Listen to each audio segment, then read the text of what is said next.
Demon Knights number 9, written by Paul Cornell, art by Diogenes Nevis and Robson Roca.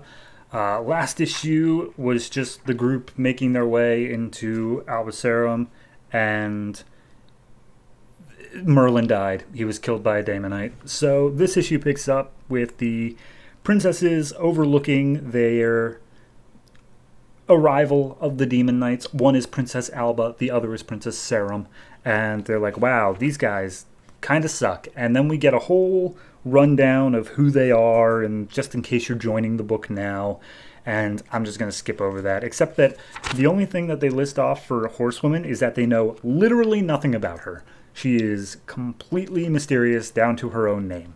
So, yeah. So the Demon Knights arrive, and they're like, this place is supposed to be like the new Camelot, but everyone is really, really sad. I wonder why that is. And Vandal Savage is still being all boastful and like, whatever, man, we get a reward. To which Aljabir, starts fighting with him, saying how he deserves nothing because he betrayed the group. And Vandal's like, oh my god, it was part of my plan. Can you please get that through your thick skull? And they start physically fighting, to which point Aljabir throws out some sort of lightning technology to shock. I mean, it looks like he just throws a lightning bolt out of his hand, but I assume that it's technology. Regardless, one of the princesses arrive and is like, hey, you guys are here for a reward, but I can just as easily arrest you if you'd like. So they all are invited into the palace, and they all get adorned in some beautiful robes. And apparently the rumor around town is that the princesses are actually in love, and they are to wed once Albacerum can officially be called the new Camelot. So, yeah, that's the thing. So the Demon Knights are all around, and they say, hey, okay, here's the deal. You guys did great, and you will get your reward, but we're willing to double your reward if you can help us with this one tiny little problem. And they bring in Merlin's body, to which Etrigan immediately freaks out and is like, I was this close, he was here, and he's dead, and now I can't get my goddamned curse lifted, and he's about to go punch Merlin's body. But Sir Euston jumps in the way and stops Etrigan from attacking, and is basically just mourning the loss of Merlin, saying oh, sweet dragon, giver of blessed burdens, so long farewell. So they're all just talking a little bit and saying how, okay, so the murderer, we tracked the scent of the murderer, found a weapon on one of his assistants, who had also taken his own life shortly afterwards. But the strange thing is, the wound on Merlin has vanished. He's still warm, and he smells of roses, to which Xanadu chimes in being like, hey, have you guys ever heard of Avalon? It's like an island out near Britain, and it may or may not be the afterlife, but you can go there in either body or spirit, and odds are Merlin's spirit is there, and all you would have to do is just get him to leave Avalon, and the spirit comes back. The issue being is that no one has ever left Avalon before. You go there, you get eternal life, you don't come back. So Xanadu says, okay, here's the thing, though. I do have a plan. I think I know a way off of Avalon. I'm not going to tell anybody because that's a trade secret, and I don't want you guys not needing me, but I think I know a way. And the best chance that we have to stay alive on this whole thing is that we have Etrigan. And then Etrigan is like, yes, we will need a ship to take us to Britain, 12 barrels of mead, and many, many magic weapons. So they load up a ship with all that stuff. And there's just a page here of Exaristos saying, yes, before I didn't know my purpose in life. I was just a wanderer, but now I feel I've finally found my calling. To which Horsewoman replies, cool, glad I shot you then.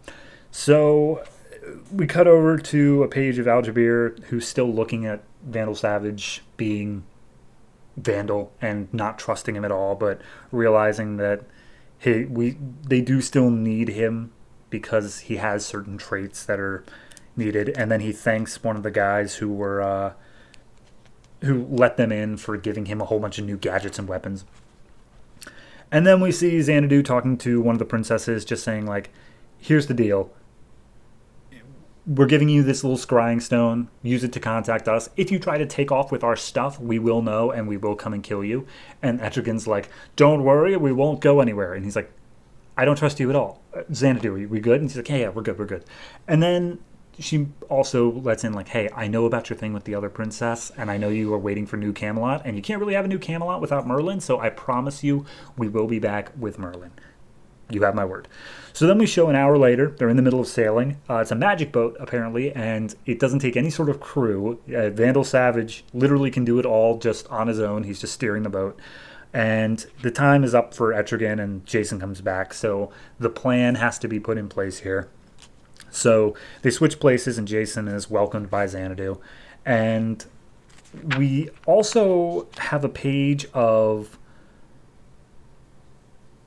Etrigan down in hell talking to Lucifer, and he makes his way forward and basically says like, hey, I found a way to what's it called, Avalon, and it has all of these souls of all these great people, and I plan on taking it in the name of Lucifer the Almighty. What do you say to that? And Lucifer's like, I like that style, what do you need?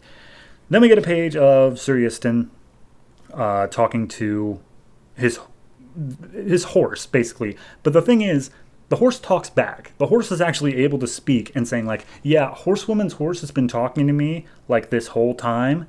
And she tells him a lot of stuff you need to be wary of. And then Exaristos walks in and says, like, are you talking to your horse? And Sir Easton's like, no, that'd be silly. So anyway, back up on the ship deck, we have Vandal Savage being like, hey, you two have crossed the British Channel before, right? To Xanadu and Jason. He's like, yeah. Cool. What's that? And there's a giant-ass sea monster coming to attack them.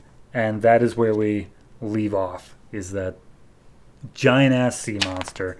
So, yeah, this is the start of the new story. It is... They've arrived, and they need to now go out on a quest to get Merlin back from the dead. Gotta say, I like it. It's a good setup to it. A couple neat reveals in here in terms of Sir Easton's horse can actually talk. Like, that's what Exaristos heard was the horse's voice. So, yeah, it's not just in Easton's head. No, overall, solid issue. Sets up a good news story. I really like where it goes in general. I think that they need to do something more with the Algebir / Vandal Savage thing. Just because them being vaguely angry at each other and then lashing out every once in a while, I don't know. We've only had it for like 2-3 issues, but I feel like it's already kind of played its course, so it needs to get somewhere else there. But it's fine for now. I give this one I'm torn between 7.5 or 8, and because I'm torn, I'm just going to go with the lower side of 7.5, but it is very good, and I highly suggest checking out Demon Knights if you have not.